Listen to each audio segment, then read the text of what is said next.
Hello guys, good morning again.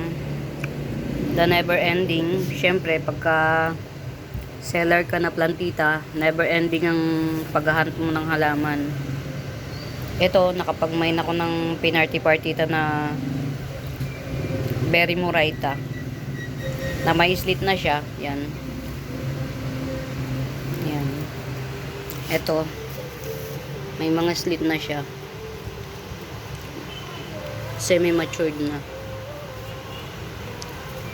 Yan. Bagong mga hand. Ito.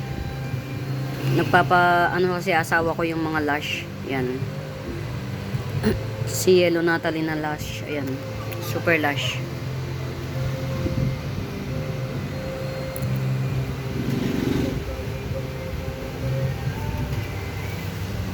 Ito si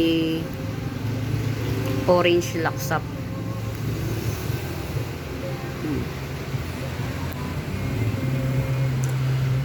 Actually, ang nakapagpa-trigger sa akin na mag-mine ulit doon, hindi pa kasi panahon, is ito, si Birkins.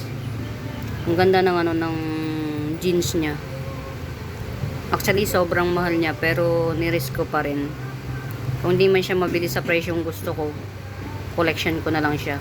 Habol ko lang dyan yung jeans. Tas ito, sabi, si Lady Valentine daw. So, Lady Valentine natin siya. Pero ang alam ko, si Pink Valentine, ay si ano to, si Eta Rose. Bahala na. The Pre. Yan. Itong mga to, mga pre na lang tong mga to. Kasi, nag-mine ako sa kanila ng maraming sunset before. Naiwan to. Actually, itong batch na to, ito lang ang pre. Though, kukunti lang naman itong minine ko. Ito, pre pa rin. Yan. Yan lang yung mga na-mine ko ngayon. Actually, 3 seller yung minayinan ko. Yan, dumating na yung isa. 2 pa yung hihintayin ko. Well, at least, paunti-unti lang yung dating. Sana wag magsabay-sabay kasi yung isa LBC naman. So, medyo matagal yung LBC. Yan. Ito. Yan. Request kasi ng asawa ko yung mga lash na ibigay sa kanya. So, yan. Bigyan natin siya ng mga lash. Yan.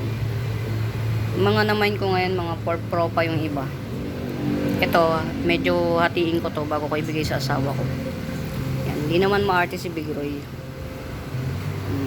Yan guys, mga for sale ko na yan. Pero, wala pang presyo sa ngayon. Gawa nga ng, syempre, patatribin pa natin yan. Pero ito madali lang ito mag-tribe. Yan.